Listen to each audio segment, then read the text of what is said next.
Queridos hermanos, que la paz del Señor esté con todos vosotros.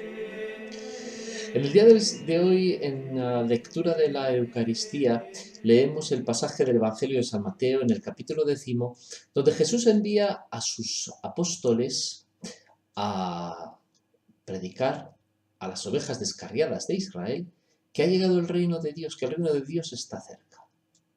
¿Qué significa todo esto? Vamos por partes.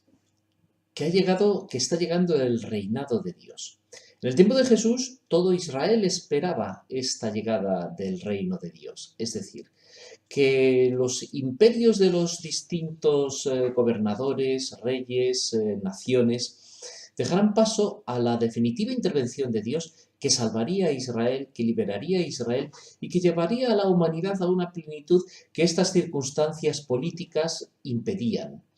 Israel había sido conquistado por los sucesivos imperios de Oriente, por Persia, por Grecia, luego por los romanos, y no simplemente se trataba de una conquista política, sino que también se trataba de un sometimiento religioso. La religión de Israel, con pretensión de ser la religión del único Dios verdadero, quedaba así en concurrencia con otros cultos idolátricos y con otras religiones que venían impuestas por las potencias imperiales. Ante esta situación, Israel esperaba el reinado de Dios, que Dios gobernase sobre Israel y que liberase a Israel de este dominio extranjero. Este reinado de Dios se hace presente en el Mesías. Es una figura que Israel espera. Es el rey de Israel, el liberador de Israel, el enviado por Dios para salvar al pueblo. Lo que Jesús manda a los discípulos predicar es que efectivamente este reinado de Dios ha llegado, pero este reinado de Dios no significa una guerra, no significa un conflicto con los poderes imperiales, ni significa la implantación de un nuevo sistema político en Israel. Significa la presencia de Dios salvando a los hombres, no solo ya a los israelitas en su contexto contra los romanos, sino en todo tiempo y en todo espacio. La salvación para toda la creación, la salvación para toda la humanidad.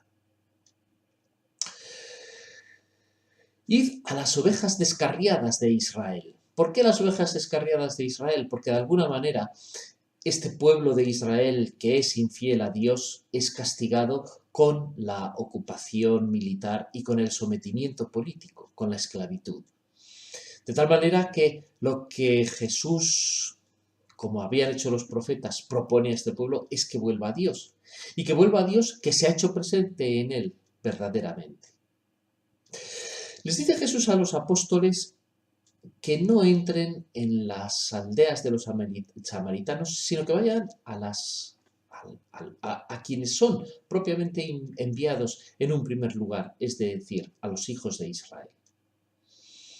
La oferta que Dios hace a la humanidad comienza a realizarla en el mismo pueblo que había sido elegido por Dios, del que espera una respuesta afirmativa como pueblo elegido.